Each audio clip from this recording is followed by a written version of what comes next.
원래 이 작품이라고 하는 텍스트가 있다면 읽는 사람의 삶도 하나의 텍스트이거든요. 그래서 우리 삶의 중심이 아니라 주변에 자리 잡고 있어서 우리 삶의 틈들을 보여주는 그런 시인들을 주로 모은 거거든요.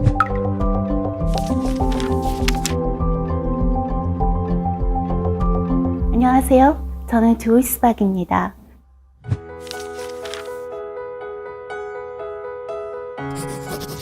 처음 물레동을 알게 된 건 물레동 비둘기라고 하는 동화책을 통해서였어요.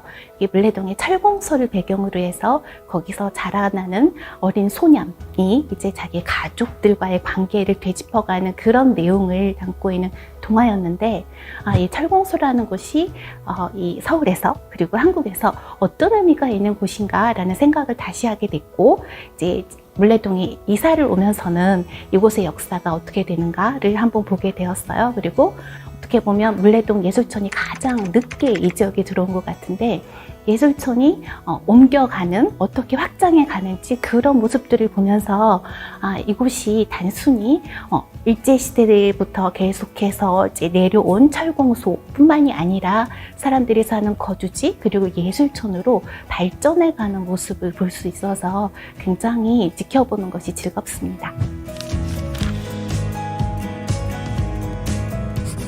어릴 때 하고 지금 하고 다른 것 같아요.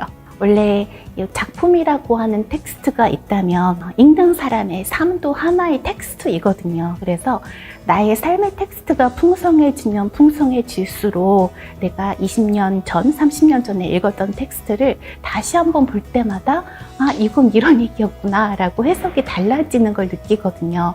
그래서 가장 큰 영향을 끼쳤던 건 20대 때 읽었던 작품들이 사실은 가장 큰 영향을 끼쳤던 것 같아요.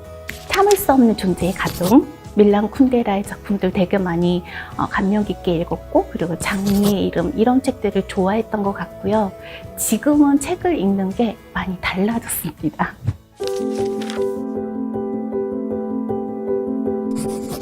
혹시 미하일 엔데의 끝없는 이야기 읽어보셨어요? 거기 보면 세바스티안이 책을 읽으면 그때부터 책 속의 사건들이 마구 벌어지는 게 나오거든요. 그러니까 저는 책이나 아니면 도서관이 그런 공간이고요. 나이가 들어서는 이제 심야 이동 도서관이라고 하는 책이 있어요. 시간 여행자의 아내라고 하는 베스트셀러의 작가인 오드리 네페니거가 지은 도서관에 대한 애정을 정말로 너무나 잘 담아낸 그림책이거든요.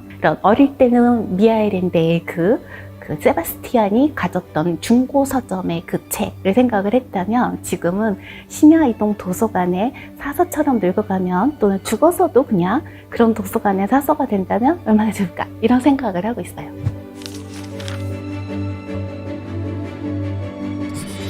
내가 뭐 작가가 돼야겠다, 글을 써야겠다 이런 생각을 해본 적은 없어요. 그러다가 제 삶에 엄청나게 번아웃을 겪었던 순간들이 있는데, 그때 글을 쓰면서 굉장히 많이 치유되는 경험을 했거든요. 그래서 내가 나를 치유하기 위해서 쓰게 된 글이었는데 이게 책도 되네? 이렇게 하다가 이 경력으로 들어온 것 같아요.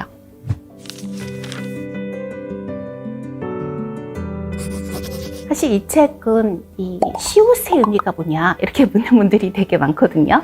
저는 사이시옷이라고 하는 생각을 많이 했었어요.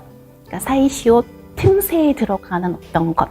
제가 좋아하는 시들 또는 작가들은 어떤 사람이냐면 우리 삶의 중심이 아니라 주변에 자리 잡고 있어서 우리 삶의 틈들을 보여주는 그런 시인들을 주로 모은 거거든요. 우리 삶의 틈들, 틈새들, 이런 것들을 메우는 건 어떤 게 있을까, 이런 의미에서 제목을 지었고, 또 그런 시인들의 시를 선별을 했습니다.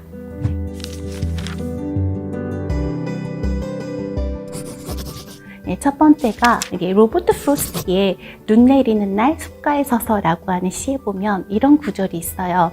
숲은 아름답고 깊고 어둡다. 숲으로 상징되는 게 여러 가지가 있는데 어두운 내면 모든 인간들은 이런 숲 앞에 서 있거든요. 그리고 거기를 보면서 깊고 아름답고 내가 끌린다는 감정은 다 가져요. 근데 인간이 그렇게 본능에 휩쓸리지 않고 시적 자아는 거기서 돌아 나와서 다시 마을로 돌아가거든요. 그래서 이 태도 굉장히 중요하다고 생각을 하고요. 그런 다음에 딜런 토마스의 그저 인간인지라라고 하는 시를 보면 Wonder at the unfailing stars라고 하는 구절이 있어요. unfailing이라고 한 단어는 원래는 unfailing 한다는 건 인간은 fail을 하지만 star는 fail을 안 한다는 전제가 깔려 있는 거잖아요. 그렇죠? 그럼 인간은 인간과 달리 unfail하는 저 star를 보면서 어떤 경외심을 느끼고 살아갈 것인가, 이런 마음 자세가 있을 때 어두운 숲에 말려들지 않고 계속해서 삶을 갈 수 있지 않을까? 이런 생각을 하고요. 그리고 이 시집에서 맨 마지막 시가 May Love Seize You라고 하는 앤 마이클스의 시예요. 제가 제 책을 읽는 분들이나 아니면은 제가 삶을 나누고 싶은 분들에게 들려드리고 싶은 축복의 말은 거기에 담겨 있거든요. 그래서 저는 이 세 개의 시를 엮으면 사실은 제가 이 시집에서 담고 싶은 핵심 메시지는 다 담은 게 아닐까, 그런 생각을 해봅니다.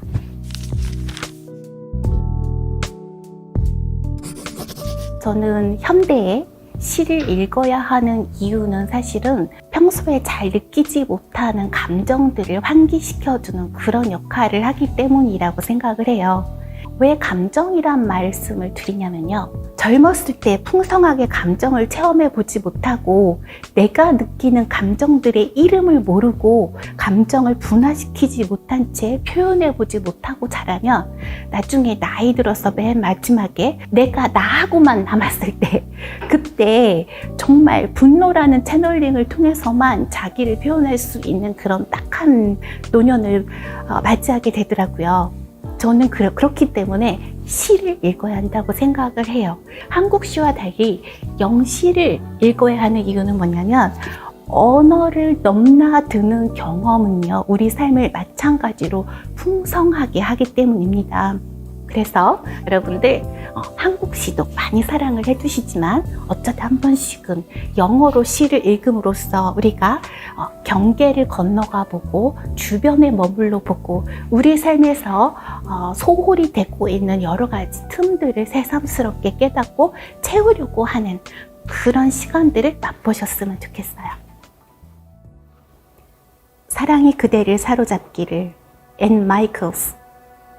산을 넘을지라도 그대 앞에서 길이 늘 열리기를, 샴페인 케이스를 들고 밤거리를 걷는 일들이 계속되기를, 동물들과 늘 더불어 살고 소들과 까마귀들에게 노래해 주시기를, 가장 사랑하는 이들과 잠자리에 누워 늘 책을 읽으시기를, 난파할 때조차 일순 번쩍이는 번개가 그대 얼굴에 번뜩이는 기쁨의 빛을 들이우기를, 강물 속을 자유로이 헤엄치는 물고기처럼 절망의 낚시 갈고리를 피하시기를, 발가벗음이 그대 최상의 가식이 되기를, 산사태를 당하든 가뭄을 겪든 가족 같은 친구들이 서로를 계속 구하기를, 그대가 맹렬함과 관대함을 늘 아시기를, 그대는 계속해서 저항을 외치시기를, 그 이야기가 시작될 때 말똥말똥 깨어 계시기를, 한순간도 한 호흡도 결코 낭비하지 마시기를, 시간의 흔적이 결코 그대에게 새겨지지 않기를,